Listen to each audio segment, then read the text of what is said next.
Hello, Señora. Sarah here with a little bonus Spanish video for you. This video answers the question, when do we use say? What is that? Sometimes we're seeing that. This is for Spanish 1 because say is used for different things in Spanish, but in Spanish 1, we're going to talk about it in the context of doing an action to your own body.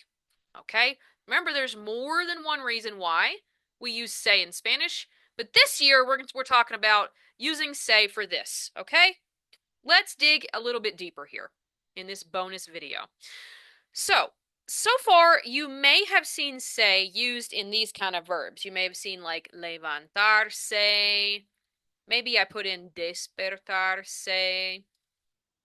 I know I did peinarse. This is all part of the, oops, I spelled that wrong. This is all part of the routine lesson. And vestirse. There you go. So these are all verbs that come from our routine lesson. If you don't know what they mean, just for the sake of simplicity, I'm going to actually put them on here for you, okay? I'm trying to change the color of it. There we go. All this newfangled Zoom stuff. Remember, levantarse, that's to get up. Despertarse is actually to wake up. Peinarse, to do your hair. Vestirse, that is to get dressed. Okay. When we see say on the end, there's something special we have to remember about it. First of all, like that, let's highlight. Struggling. All right. We see how it's on the end of everything, right? It's not on the end of every single verb in Spanish, and it doesn't even have to be on the end of these verbs in Spanish. I know that's a little confusing, but remember, the key is for Spanish 1, we're doing it to yourself. You're doing the action to your own body, or the speaker, the actual person in the sentence that you're doing, is doing the action to themselves. Spanish 1. There are other reasons. We're not worried about it right now, okay? For example, let's talk about number 1, levantarse. Remember, I just told you that means to get up. Well, I kind of lied to you. It actually doesn't mean to get up. Let's talk about why did I just tell you it means to get up if it doesn't? I said that because that's the easiest translation in English, but it actually means to lift oneself up. To lift oneself up, to lift yourself up, okay? When you get up out of bed, you're actually lifting your own body out of bed. So we want to think about it like this for a reason, even though that sounds really weird in English. So if you want to say, I get up, you're actually saying, myself, I lift up. Myself, I lift up, or myself, I raise up, right? So how do we say that? Do you remember? How do we say, I get up? Let's say, like, I get up at 7 o'clock. If you remember, actually say it out loud with this video. I'm going to pause for a second so you can think about it. Yep, I'm sure you got it. If you didn't, remember, it's me levanto. Did I say at 7, right? Me levanto a las 7. Me levanto a las 7. Okay, so did you notice what we did with the say? Do you see the say anywhere in that? It's not there, is it? You don't see it in the actual answer here. I don't see it. Well, it is there, but it changed form. We're going to think of say like a transformer kind of thing, okay? So the say, first of all, where is it? Where is it? Do you see it on the end anymore? No, it's not there. It actually moved to the beginning and transformed. So that's step 1. When we're conjugating a verb, when we're changing it to say like levanto, I do something. That's why it has an O on the end, right? The say is going to get chopped off and moved before. Step 1, move it before. Remember, this year in Spanish 1, we're talking about present tense verbs, okay? Present tense, regular verbs. This is not the rules for commands. This is not the rules for past tense. This is saying, I get up at 7 o'clock. Not, I got up at 7 o'clock. Not, get up now. Those are different rules, okay? So we're sticking in the lane of present tense. Okay, so step one, if you see a say and the speaker in the sentence or the person doing the action in the sentence is doing the action to themselves, we're going to cut off our say. We're going to move it before the conjugated verb, okay? So we did that here. And we have to change it sometimes. Remember how I just said say is a transformer. So let's talk about that for a second. This is where we have to understand our subject pronouns in Spanish. So I'm going to write those in a little bit of a different color for you. These are words at this point that you should already know what they mean. For example, we've got yo, we've got tú, él, ella, usted. If you don't know what these mean, please go back, check the other videos. This is one of the first things we learned. Why? Because as you're probably starting to see, this is really important to continue understanding the more complex grammar. Okay, so these are our subject pronouns. Remember, these mean I, you, he, she, you formal, etc. Again, if you don't understand those, write me a message and tell me you don't understand these, and then I'll give you a Quizlet to practice, because you got to know those. Now, we're going to talk about the say, the transformer say. What does it become? I'm going to show you right now.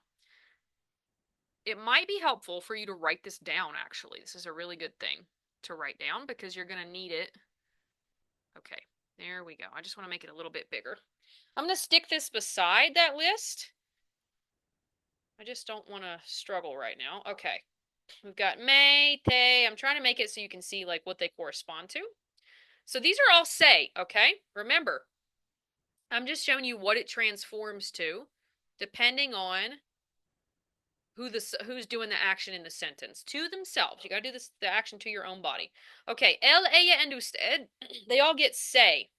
I know, say doesn't change for those, for the most part. We're going to stick with that for now to keep this as simple as possible. Nosotros, that's going to get nos. Vosotros is going to get os. And then él, ella, usted, guess what? It's exactly the same as excuse me, ellos, ellas, and ustedes also get say. Okay, so if you learn anything here, when you're in doubt, put say, and you'll probably be right. Because it's most of them are say. Don't do that. I want you to actually learn these. But okay, so I'm just going to give you a little line here to make this very clear. All of these go here. All of these go here. Okay, now if it's not clear what this is for yet, I'm going to show you right now.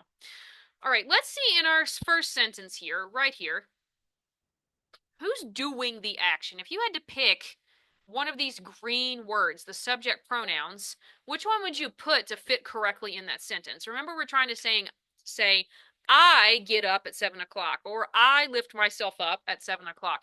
Which green word there means I?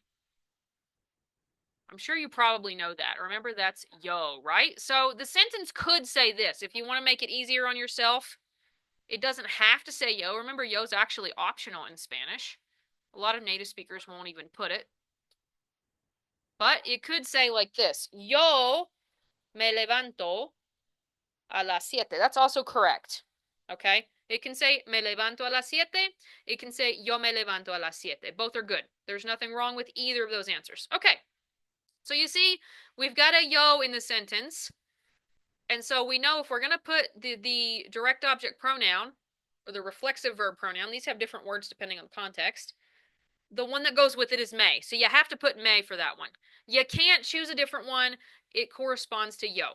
So literally this says, I myself lift up at 7 o'clock, or myself I lift up at 7 o'clock. I know it sounds really weird in English, but that's the actual translation. Now, a couple important things. Remember where this goes, okay? May has to go before your conjugated verb.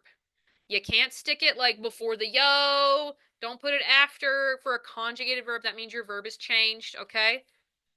Now, let's try a couple more. We're going to stick with the same verb, but we're going to change who's doing the action. What if I want to say, you get up at 7 o'clock now? Okay, so we're going to put a space. Now we're changing the verb. Look, this goes with our AR verbs lesson. Did you see how I changed that? Now it's levantas because it goes with tu. I'm just going to keep it tu. Oh, I just told you the answer. Okay. This will be an example. I'm going to keep it like this so I don't have to talk so much. Okay, the one that goes with tu, see, say is morphing. I already told you the answer, so I'm just going to fill it in now. It's te. Tu te levantas. You yourself lift up. That's what you're really saying. Because you're lifting your own body out of bed. Okay? Let's try another one. I'm going to try very hard not to give you the answer. I want to say they get up. They get up. Now, again, you see how that verb is changing? There's two pieces we have to remember. We're going to talk about verbs changing, but right now, we're just going to worry about what goes in this blank. What goes here? Take a look over here. Shout out your guess, actually out loud to the video. It is se. Ellos se levantan. Yep, can you see how se goes with ellos? Excellent. Okay, it's because they're getting themselves up. Now, great. Remember, this is about doing an action to your own body or the person in the sentence doing an action to themselves. Okay? Sometimes we don't do the action to ourselves. Let me show you an example. For example, where's my eraser? I really would like an eraser, but oh well, I can't find it. Let's not waste our time. Ah, I did find it. Okay. For example, let's use the same verb. We're going to talk about getting up. Let's say Mom gets Johnny. Let's not say Johnny. Mom gets Carlos up. So,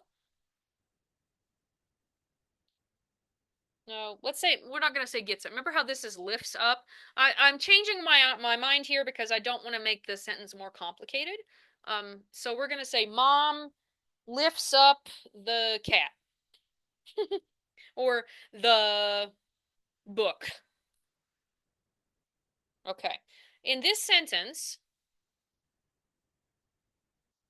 Mom lifts up the book, lifts the book. Can you see how we don't have a say in this sentence? We're still using the verb lifts up, right? We have levanta here, but there's no say, there's no may, there's no te. Why? Why do we not use a say, a te, none of that? Mom is not doing the action to herself. Right now she's lifting up a book. She's lifting up something external. So now we don't need the say. This sentence is also correct. Mamá levanta el libro. That's fine. She's lifting up an object outside of herself. She does not need to put the say in the sentence. Okay, so I hope this clarifies to you, at least in the present tense for, these are called reflexive verbs. Reflexive verbs have the say on the end. Reflexive verbs are the verbs where we do the action to ourselves. For reflexive verbs in the present tense, this is how we use the say, and this is how we morph it so that it fits correctly into sentences. The last thing we really need to remember is, remember there's two pieces to this, right? We got to get the right reflexive verb pronoun. We got to get that in there. And we have to conjugate the verb correctly, right? So levantar becomes levanto, levantas, levantan, levanta. We have to do that too. That's still part of this. All right. I hope this helps clarify why we use say, when we use it, how to use it, at least in present tense reflexive verbs. If you have any questions, message me over in the classroom. Muchas gracias.